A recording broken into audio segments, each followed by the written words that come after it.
dia. Hoje nós vamos falar sobre animais e espiritismo. Esse é um assunto que eu já penso nele há algum tempo, né? E cheguei a comprar um livro, chama-se Todos os Animais Merecem o Céu. E eu tenho esse livro já, sabe aquele que você compra, meio que vou ler depois e fica na prateleira. E ficou, e aí a gente pensando nas palestras e tal, um tema, eu lembrei dele e falei, poxa, talvez seja a hora, né? E aí eu falei, bom, ok, vamos falar sobre esse tema. E é um assunto que acho que envolve todo mundo, né? Porque eu comecei a fazer uma pesquisa rápida no Facebook e olhei a página de várias pessoas que estão aqui. Essa aqui é a Bela, é da Nancy, que estava na mesa trabalhando. Isso aqui é do meu primo cria aves. Olha só a quantidade que ele tem na casa dele.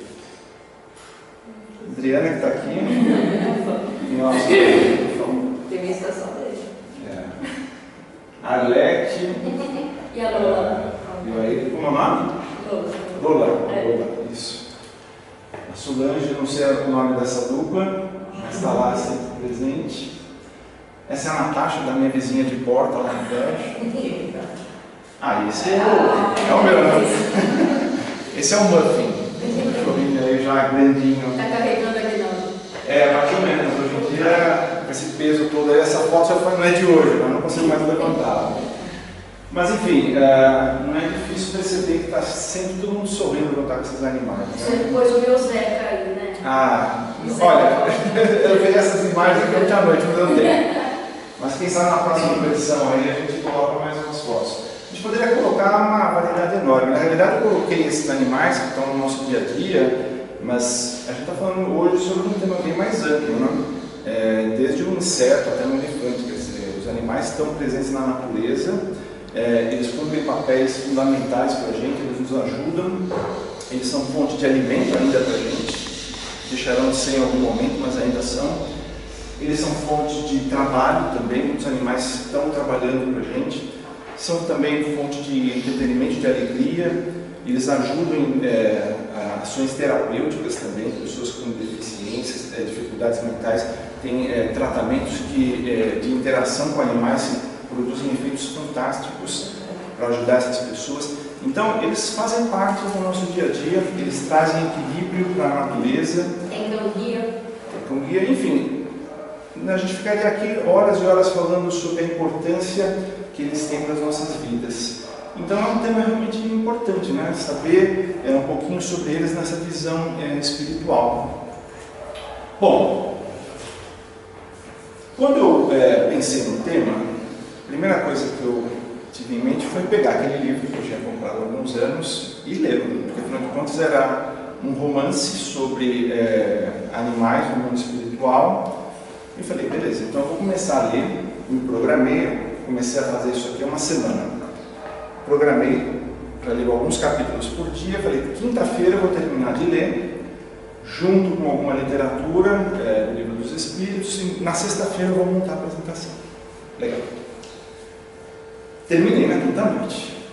Foi o primeiro passo positivo. Na sexta-feira, ontem, eu acordei e falei, bom, agora eu vou montar a apresentação. E aí deu um estalo. Para nós aqui, esse estalo acho que significa um espírito encostando na gente, falando, escutando. Que tal fazer isso aqui? E isso aqui, para mim, veio com uma ideia de tentar contextualizar os animais no mundo, na nossa existência, voltando um pouquinho no tempo. E aí, eu fiquei com isso na cabeça, achei a ideia interessante. Né? Será que é minha? Acho que não. Eu falei, poxa, deixa eu dar uma olhadinha na Gênese do Allan Kardec, né? E comecei a pegar algumas coisas. E aí falei, pô, mas isso aqui também tem no Livro dos Espíritos. Aí eu fui no Livro dos Espíritos. Mas aí tem um gancho, poxa, isso aqui também tem na Gênese. E foi nesse vai e vem, eu praticamente fui me aprofundando, e quanto mais fundo eu ia, mais coisas apareciam. Chegou no final do dia, eu falei, bom, aqui já tem material que é mais do que suficiente. O romance original eu acabei não utilizando, porque, de qualquer forma, esses livros fazem parte dos pilares da doutrina espírita. Então, acredito que tem informação suficiente para a gente poder avançar um pouquinho no nosso entendimento sobre os animais do ponto de vista espírita.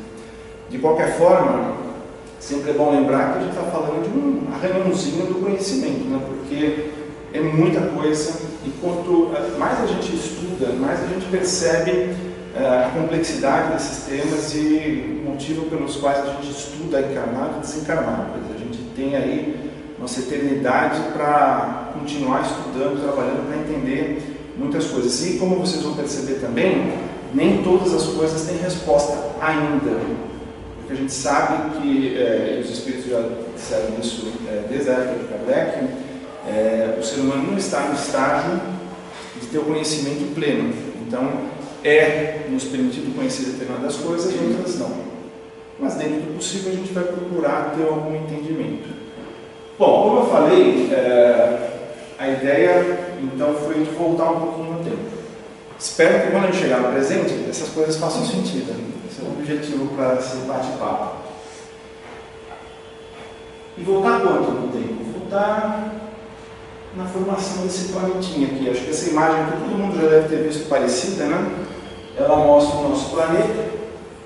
A gente vê na superfície os oceanos, os continentes, e a gente vê à medida que vai se entrando dentro do planeta as camadas rochosas, aquela região alaranjada que são as lavas, né, com material incandescente, e aquele núcleo realmente incandescente. Sobre a formação do mundo, sobre a formação da Terra, não existe ainda, vamos dizer assim, um consenso. Existem algumas teorias. Uma delas é que a Terra seria uma formação de uma condensação da matéria cósmica. Quer dizer, a gente não olha nesse bate-papo que a gente está tendo aqui agora para esse momento anterior, da onde veio essa matéria cósmica, do que surgiu. A gente pega a partir do momento em que ela já existe e está se condensando. Isso é algo absurdo? Não, não é um absurdo, porque a gente tem uma ciência que é a geologia, que estuda a formação da Terra pela observação direta do planeta. Quer dizer, a gente observa a superfície, a gente observa o interior, a gente observa as camadas que a gente tem no planeta. E, como diz aqui na Gênesis, a história da formação da Terra está escrita nas camadas geológicas, de maneira bem mais certa do que nos livros pré-concebidos, porque é a própria natureza que fala. Então, quando a gente observa que o núcleo da Terra é incandescente e o exterior não é difícil a gente entender que num determinado momento era uma bolota totalmente incandescente. É como se a gente pegasse, por exemplo, um churrasco qualquer, uma chama, um carvão em brasa, ele vai estar vermelhão. Se a gente afastar, com o tempo ele começa a escurecer. Por quê? Porque ele está trocando calor no ambiente, ele está esfriando, mas o núcleo dele ainda vai continuar vermelho por mais tempo. E a mesma situação que aconteceu com a Terra. Ela era uma bolota totalmente incandescente e, com o passar do tempo, foi esfriando. Bom, legal. Esse é o primeiro ponto. O segundo ponto são os elementos básicos. E na Gênesis coloca uma coisa importante aqui. Olha só.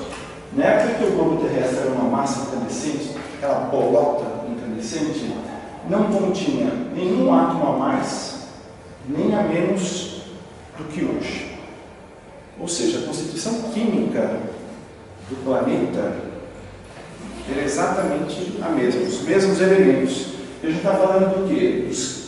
Pela química que a gente já estudou, que elementos elementares? Oxigênio, hidrogênio, nitrogênio, carbono, cloro, ouro, flúor, fósforo e os metais. Isso aqui não é uma aula de química, tá? Mas é só para deixar claro que esses elementos estavam presentes naquela bolota incandescente. E eles continuam presentes hoje. O que era diferente naquele momento? Era o ambiente. Aquela bolota incandescente estava numa temperatura extremamente alta. Então, esses elementos estavam dispersos de forma gasosa, por conta da temperatura elevada. Com o passar do tempo, começou a esfriar.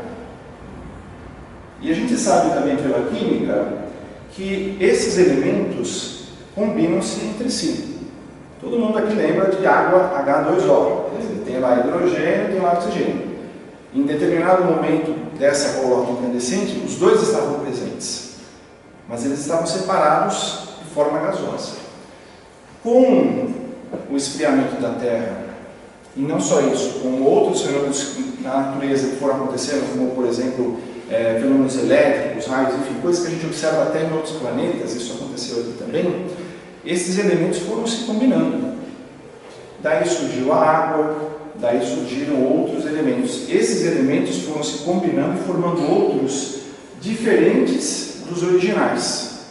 E esses um pouco mais elaborados, também mediante determinadas situações de temperatura, de pressão, enfim, de condições que eram proporcionadas durante a transformação da Terra, levavam à formação de outros elementos e assim sucessivamente. Então, a gente está partindo do ponto em que a gente estava em uma bolota incandescente com determinados elementos que foram esfriando e se combinando. Bom, no livro da Gênese, os Espíritos apresentam essa tabelinha aqui, onde a gente observa diferentes produtos aqui, açúcar de cana, de uva, álcool, azeite, e a gente vê o quê? Carbono, hidrogênio, oxigênio, nitrogênio presente em todos eles, em quantidades diferentes. E o ponto é, se a gente olhar para o nosso corpo, ossos, tecidos, músculos, se a gente olhar para aquele armário, para essa mesa, se a gente olhar para uma árvore, se a gente decompor quimicamente todos esses elementos, a gente vai encontrar o quê? Eu vou ler de novo aqui. Na época em que o globo terrestre era uma massa incandescente, não continha nenhum átomo a mais nem a menos do que hoje. Ou seja, se a gente decompor um osso nosso esqueleto, um armário, ou uma planta, um minério, a gente vai encontrar os elementos básicos. Ou seja, do ponto de vista material, os elementos que constituem o nosso corpo, ou de um animal, ou de uma coisa, ou um móvel, etc., são os mesmos. Tá? Mas é bem importante, olha só, dizendo que as plantas e os animais são formados dos mesmos princípios constituintes dos minerais, falamos nesse sentido exclusivamente material, pois que aqui apenas do corpo se trata. Então essa é uma distinção super importante, né? Matéria. A matéria, a origem da matéria é a mesma, são esses elementos que a gente falou. Mas, espera lá, tem diferenças aí, né? Qual é uma primeira diferença importante? A gente fala de 3 reinos, né? Do mineral, do animal e do vegetal. Tem uma primeira característica que separa um deles dos outros 2. Quem dá um palpite? É fácil, mas a gente fica aqui envolvido e vou avançar. A diferença, por exemplo, da rocha, do minério, para o mundo vegetal e animal é a vida. A rocha, os minérios, eles não têm vida, eles são inertes. As plantas, os animais, os seres humanos têm vida. Essa é uma primeira diferença importante, né? Se a gente observar, a gente vê as árvores, as pessoas, os animais nascem, crescem e depois morrem. Mas os minérios não. Onde está a explicação para isso? No princípio vital.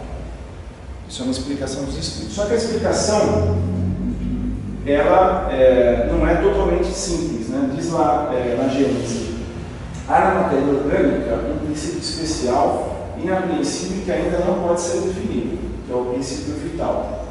No livro dos Espíritos diz que o princípio vital é um dos elementos necessários na constituição do universo, mas tem a sua fonte nas modificações da matéria universal. E conclui dizendo que, seja qual for a opinião sobre a formação do princípio vital, o que não se pode negar são os seus efeitos. Ou seja, a gente tem como observar uma árvore viva de uma ressecada morta. A diferença entre as duas é que numa tem. A diferença é exatamente essa, quer dizer, se uma está viva e a outra não, tem um elemento que diferencia as duas.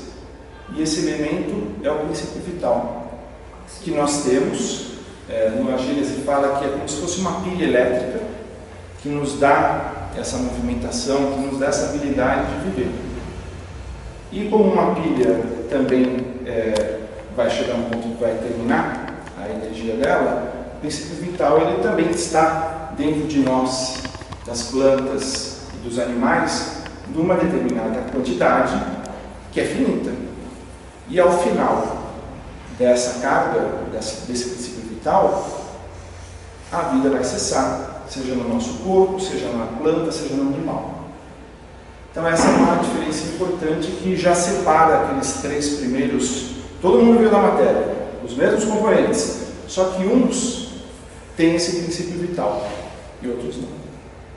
Mas, se a gente analisar agora os que têm o princípio vital, falando das plantas, dos animais, que eu não esqueci, é o tema de hoje, e os seres humanos. Além do princípio vital, eles têm outra diferença. O que difere, por exemplo, as plantas dos animais, dos seres humanos? Tem mais um aspecto. A gente vive, as plantas vivem, mas tem uma outra diferença, que é a questão do instinto e da inteligência. Tem diferenças entre instinto e inteligência. O que o livro A Gênesis nos explica? O que é o instinto? O instinto é uma força oculta que solicita os seres orgânicos a atos espontâneos e involuntários, tendo em vista a conservação deles. Nos atos instintivos não há reflexão, nem combinação, nem premeditação. No Livro dos Espíritos ele até menciona o termo espécie de inteligência ou inteligência não racional, quer dizer, uma espécie de inteligência não plena, daí o nome instinto para diferenciar, e ela está presente tanto nas plantas, como nos animais, como nos seres humanos. Na planta, como é que se manifesta o instinto? Veja que o instinto ele é espontâneo e voluntário, tem como objetivo a conservação daquele ser.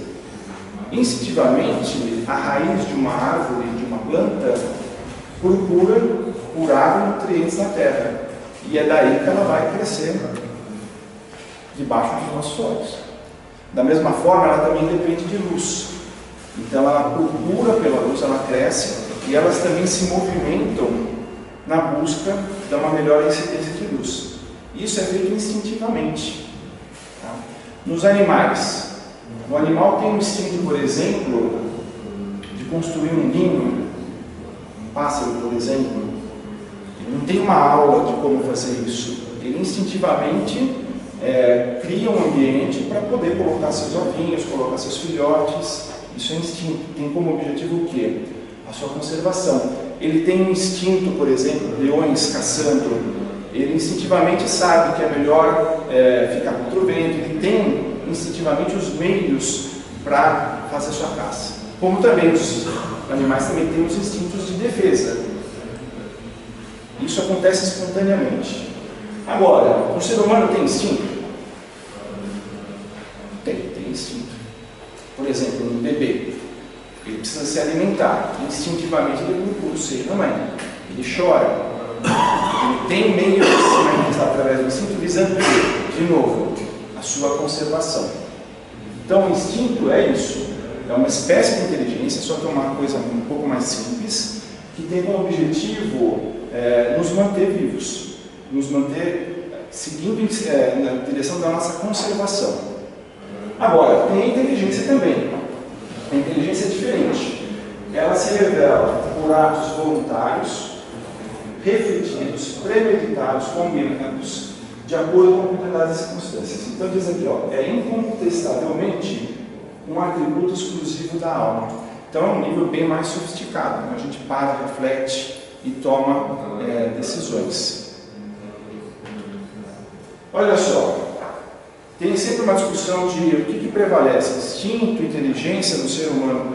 É uma coisa ou outra, começa só com instinto, depois só com inteligência. Mas a gente diz que é frequente instinto e inteligência se revelarem simultaneamente no mesmo ato. No caminhar, por exemplo. O que acontece no caminhar? Ninguém dá cada passo pensando, eu preciso colocar essa perna na frente, eu preciso colocar essa perna na frente. O caminhar é instintivo, ele vai mecanicamente acontecendo. Agora, se eu estou caminhando e me deparo com um buraco, eu paro. E se tiver um espaço para desviar, eu desvio, porque eu sei da consequência. Então aí eu estou usando a inteligência. Estou parando, estou pensando, estou tomando uma decisão. Com relação aos animais, existe instinto, existe inteligência ou existe os dois?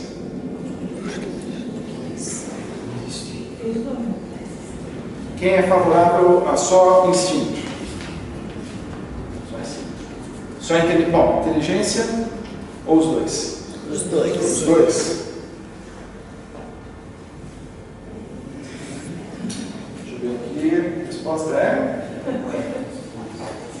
vamos pensar na situação.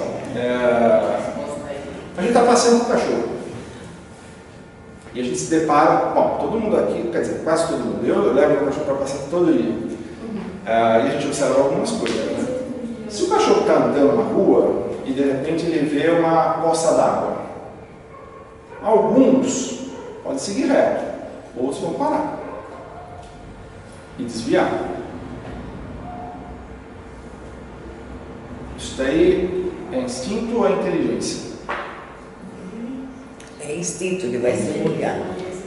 Então, visa a conservação, não sei se ele estaria correndo o risco de vida de pisar na água, talvez tenha algum nível de inteligência. Agora vamos pensar no seguinte, se eu tiver naquela situação do buraco, ele é grande, não estou vendo por onde passar, mas eu preciso passar, mas eu vejo uma tábua do lado, eu vejo uma tábua forte, resistente, e vejo que ela cobre o buraco. Eu posso olhar para aquela tábua, chegar a essa conclusão e colocar e passar. Aí junto os dois. Um cachorro faria isso? Um animal faria isso? Não faria. O ser humano faz. Então, a gente tem algum nível de inteligência nos animais, mas não é o mesmo nível de inteligência do ser humano. Ele é limitado. Na Gênese, fala aqui, olha, se os animais são dotados apenas de instinto, não tem solução ao destino deles e nem uma compensação dos seus sofrimentos, e não estaria de acordo nem com a justiça nem com a bondade de Deus. A verdadeira vida, tanto do animal como do homem, não está no corpo corporal, do mesmo modo que não está no vestuário, está no princípio inteligente que preexiste e sobrevive ao corpo. Aqui já vem uma dica, né? Voltando aqui, diz lá que a inteligência é incontestavelmente um atributo exclusivo da alma. E aqui diz que no animal tem um pouquinho mais do que instinto. Não uma inteligência do nível do ser humano, mas tem um nível de inteligência. Até aqui está fazendo sentido? Estamos andando juntos? Alguém ficou pelo caminho? Tudo bem? Bom, aí entra a questão, né? E de onde vem a inteligência?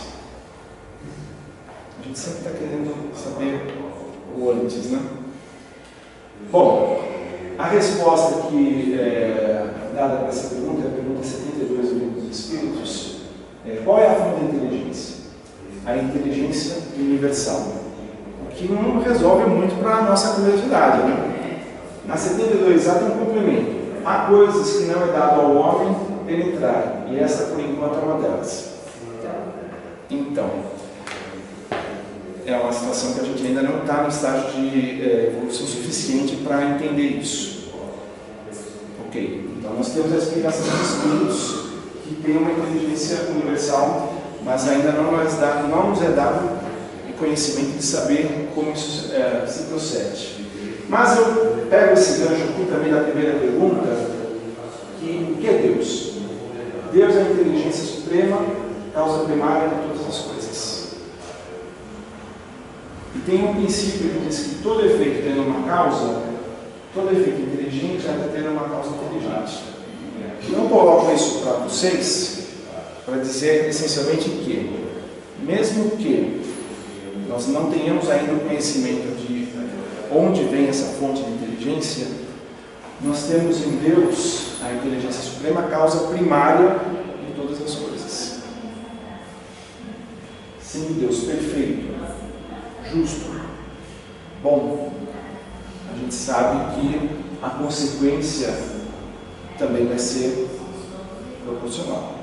Ou seja, se nós pelo menos, se nós ainda não temos esse conhecimento, a gente tem, vamos dizer assim, a tranquilidade de saber que a origem disso está em Deus, porque Deus é a causa primária de todas as coisas.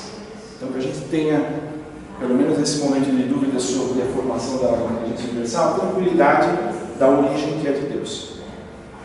Ele diz que a inteligência vem da alma. Então, essa é a diferença do ser humano para o animal? A gente vai chegar lá. Porque, de qualquer forma, a gente está falando de um nível de inteligência também nos animais. Mas esse é o ponto que acho que gera grande dúvida. Mas é o que a gente vai chegar. Já. Bom, então vamos resumir um pouquinho do que a gente viu até agora, porque a gente já começou falando desde o início da formação do nosso planeta, e aí a gente tem o quê? Primeiro, o caso do reino material, do reino mineral, que é matéria pura, inerte, mecânica, está lá.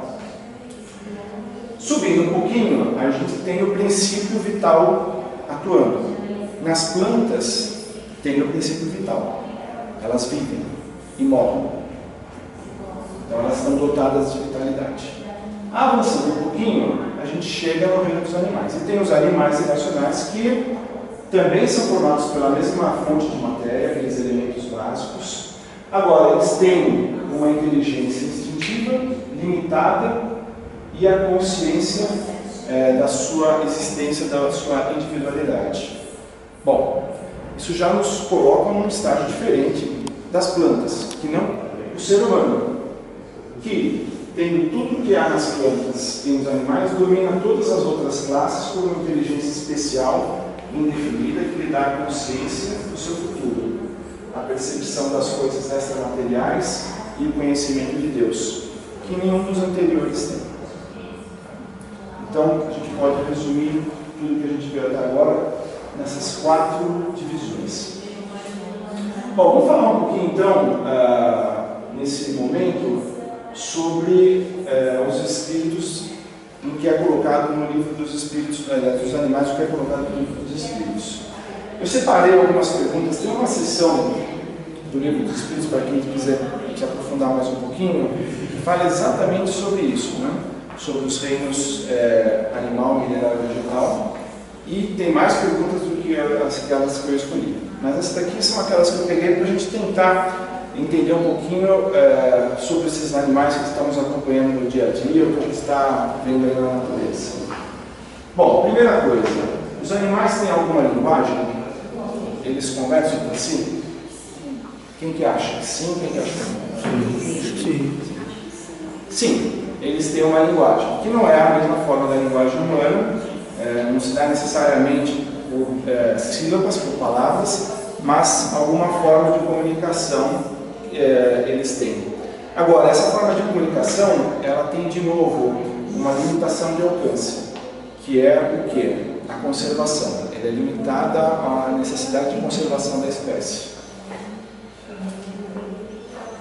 Livre-arbítrio. Os animais têm livre-arbítrio? Então vamos relembrar o que é o livre-arbítrio, né? Livre-arbítrio é um poder, é uma habilidade de se decidir, tomar uma decisão entre determinadas opções. normalmente tem um aspecto moral associado a uma decisão desse tipo. A gente vive falando que nós, né, temos o livre-arbítrio de tomar as decisões e por conta disso a gente pode evoluir espiritualmente mais rápido ou menos, porque as consequências das decisões que a gente vai tomar. E os animais, eles têm esse livre-arbítrio?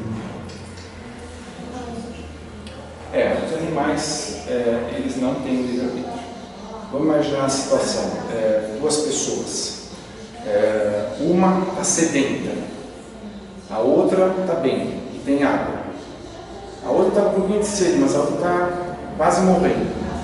A que está bem, ela percebe isso, ela entende isso e sabe do benefício que a água vai trazer para a outra. Se ela falar, eu vou tomar essa água, ou se é dela que a outra depende e ela precisa também, ela pode querer para ela e colocar a outra numa situação de risco. Agora, se você pega dois animais, dois cachorrinhos, tem água, um está sedento, o outro não, se ele está com sede, mas não tão desesperado quanto o outro, ele vai tomar água. Não porque ele quer fazer mal para o outro, porque ele não pensa no mal e no bem. Ele simplesmente pensa, se for com sede, precisa de água, e vai lá e toma. Então é diferente. Por não ter o livre-arbítrio, também ele não tem a consequência dos atos, não só as consequências dos atos que ele toma, porque não há maldade no que ele faz. Ele simplesmente segue o instinto dele. Pois que os animais possuem uma inteligência que lhes faculta certa liberdade de ação, haverá neles algum princípio independente da matéria? E aí, na pergunta que vai na sequência, será esse princípio uma alma semelhante à do homem? E aí? O que vocês acham? A gente está falando essencialmente se o animal ele tem alma ou não. Tem, mas ele, pelo que eu já vi, a alma dele é única, ele não tem carne. Então, tá legal, a gente vai avançar nisso. Tem esse princípio independente da matéria? Sim, tem. Ele tem alma? Sim, tem. Ele desencarna?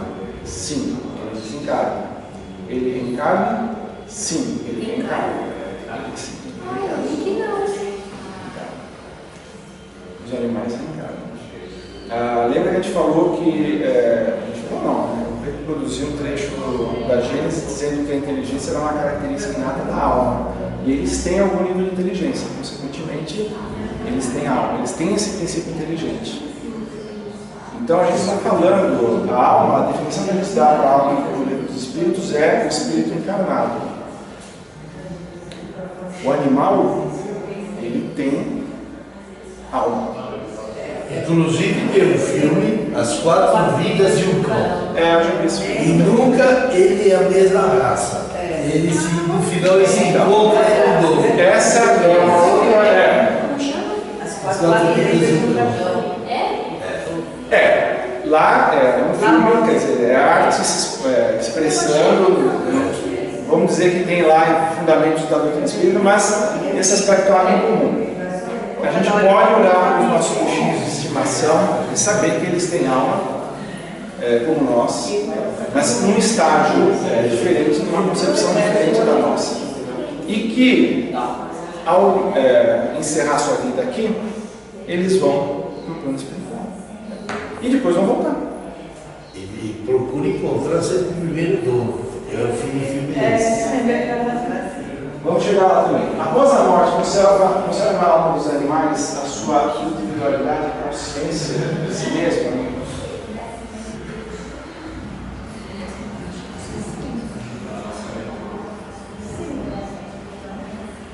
A individualidade, sim. Quer dizer, ele não é uma coisa que se junta a uma massa. Ele preserva a sua individualidade, mas não a consciência dele como existente, como aqui encarnado, que é do nível de inteligência dele ter essa percepção. Ele vive, mas ele não tem a consciência que nós temos, por exemplo, da nossa existência, do nosso passado, do nosso futuro, da existência de Deus. Isso não tem dentro do espírito não faz parte do espírito, da inteligência do espírito de um animal. Mas ele, desencarnando, ele vai ter sua individualidade. E aí, sobrevivendo ao corpo que habitou a alma do animal, vem achar-se depois da morte em estado de erraticidade, como a do homem. Então deixa eu explicar uma coisinha que às vezes não é claro. O que é essa questão da erraticidade?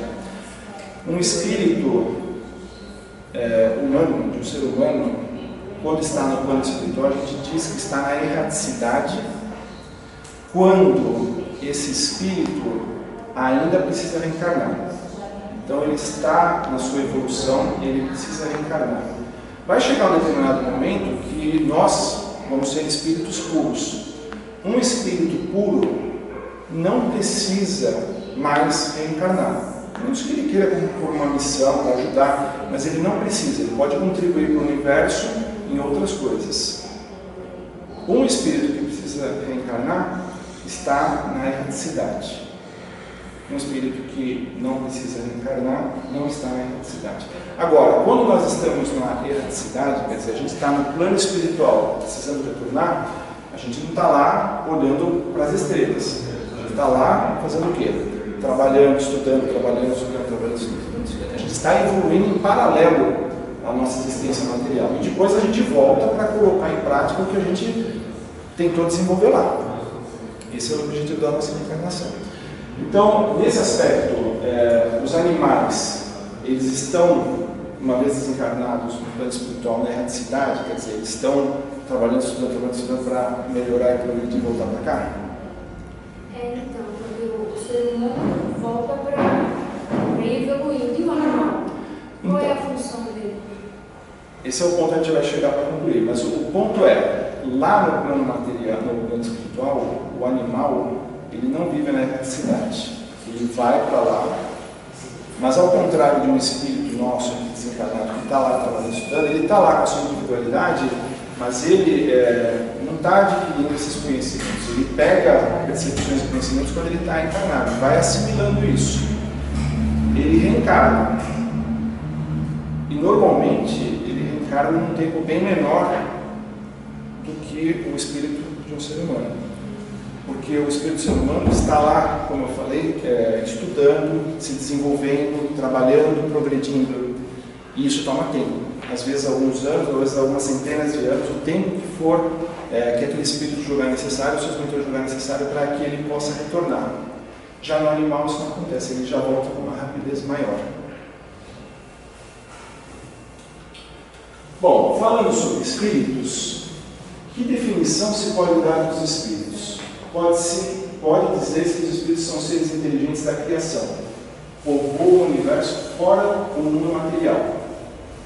Qual dos dois mundos, qual dos dois, o mundo espírita ou o mundo corpóreo, é o principal na ordem das coisas? O mundo espírita que persiste e sobrevive a tudo. Por que eu coloquei esse ponto aqui? Porque tudo que a gente falou desde o início da nossa palestra foi da formação da matéria, foi da formação dos corpos, dos minérios, dos animais, dos vegetais, etc. Só que isso tudo é um fragmento dentro do universo. E não é a nossa origem, é uma passagem da nossa evolução, como também dos animais, que a gente viu também tem alma. Então, a criação do ser humano e a criação dos animais se deu originalmente como espíritos, diferentes, mas como espíritos, que são anteriores a esse plano material que a gente está. E, como a gente já sabe, Jesus disse, né, muitas moradas na casa do meu pai. Isso aqui é uma representação da Via Láctea. Nosso sistema solar, a gente não consegue compreender claramente o tamanho dele, mas ele é enorme. E dentro desse universo, dentro da Via Láctea, ele não é mais do que um pontinho. Ou seja, está lá, perdidinho no meio desse mundo enorme. Só que essa Via Láctea não é a única do mundo. Existem alguns bilhões de galáxias. E onde eu quero chegar com isso? É que a gente começa a perceber o que nós somos perante todo esse universo. Quer dizer, a gente estava falando da criação da Terra, daquela bolinha incandescente, mas vamos imaginar onde está. E que nos serve como um meio de evolução espiritual durante um momento da nossa existência. Agora, o nosso espírito, como dos animais, já existia antes desse plano que a gente está agora, em outros mundos, e continuará evoluindo para outros mundos. Existem mundos mais atrasados, existem mundos mais adiantados, e a gente está passando por eles, ao caminho aí ao longo da nossa evolução. Então, eu queria só colocar isso para contextualizar a imensidão que a gente tem para se desenvolver e através do qual a gente vem se desenvolvendo ao longo da nossa existência e continuaremos aí perante toda a eternidade. Bom, voltando ao livro dos Espíritos. Os animais estão sujeitos como o homem a uma lei progressiva? Sim ou não? Sim. Mas, no livro dos Espíritos diz que essa progressão se dá num universo paralelo aos dos Espíritos. Quer dizer, eles evoluem, mas numa linha diferente da nossa. E aí tem uma questão que eu acho que é o ponto mais complicado, e acho que o que talvez gere mais curiosidade, ou a resposta que a gente queria ter, eu até gostaria de ter uma resposta boa, a gente vai chegar nela aqui. Se os animais, mesmo os aperfeiçoados, existentes nos mundos superiores, forem sempre inferiores ao homem, então Deus terá criado seres intelectuais perpetuamente destinados à inferioridade, o que parece em desacordo com a unidade de vistas e de progresso de que todas as suas obras se revelam. Quer dizer, essa questão que foi colocada não na forma de questão, mas de uma colocação para os espíritos, é de que dentro da conceito de evolução, talvez os espíritos num estágio bem rudimentar fossem animais que evoluíram para se transformar em espíritos de seres humanos.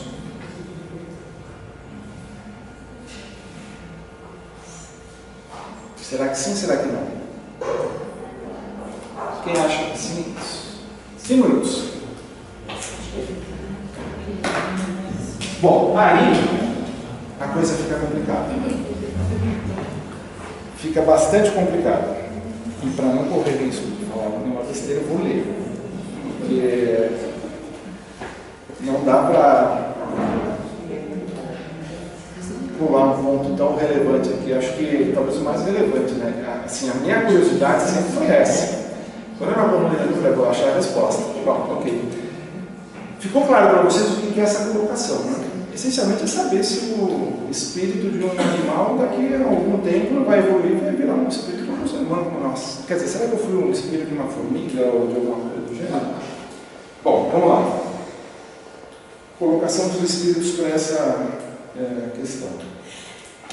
Tudo se encadeia na natureza por liames que não podeis ainda perceber, e as coisas aparentemente mais disparatadas têm pontos de contato que o homem jamais chegará a compreender no seu estado atual.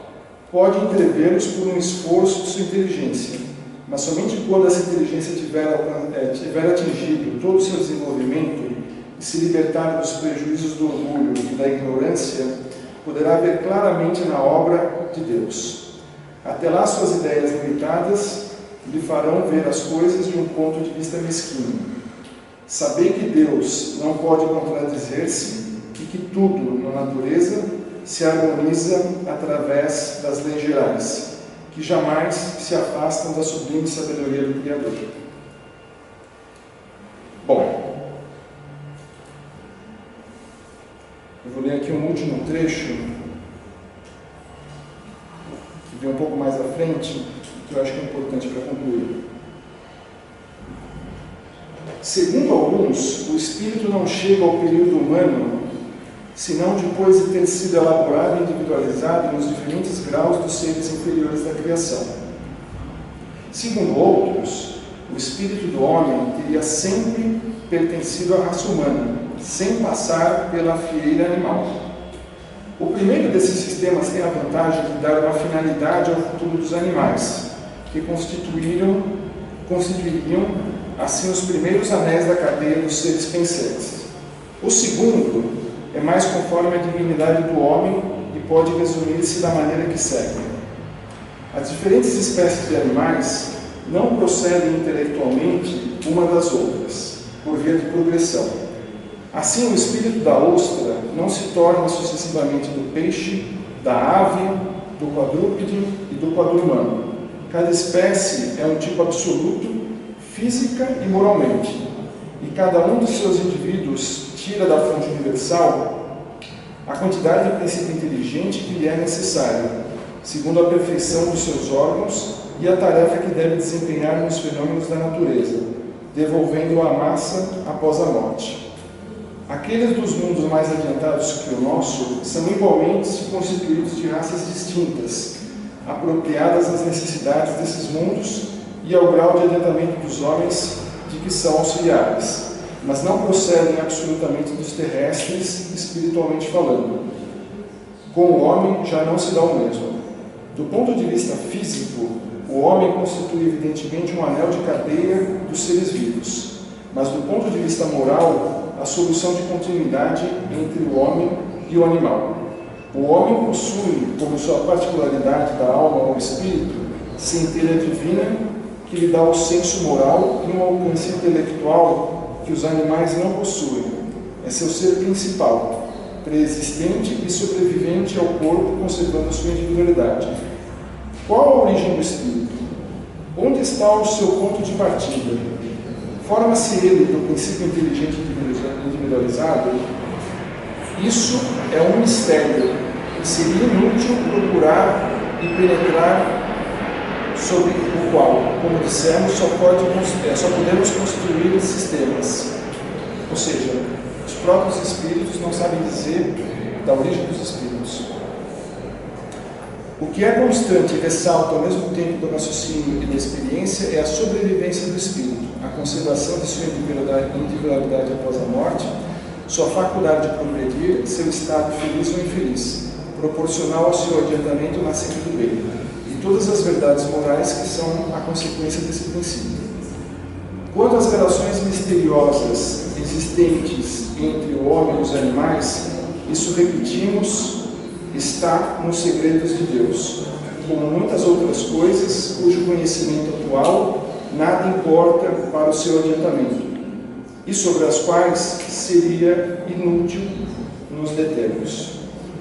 Ou seja, infelizmente, para nossa curiosidade, nesse momento, os espíritos dizem que existem esses mistérios entre essa relação dos mundos animais e dos seres humanos. Isso pode dar uma certa frustração, tipo, poxa, eu queria essa resposta, mas não é o momento. E para concluir, em cima disso, eu peguei esse trecho da Gênesis. Deus há de ser infinitamente justo e sábio. Procuremos, portanto, em tudo a sua justiça e a sua sabedoria, e curvemos-nos diante do que ultrapasse o nosso entendimento. Ou seja, vamos nos limitar ao nosso conhecimento atual, à nossa grande ignorância, ficarmos tranquilos que Deus, como nosso Criador, não fez coisas que não sejam boas, justas, e que em algum momento da nossa existência a gente vai poder entender melhor.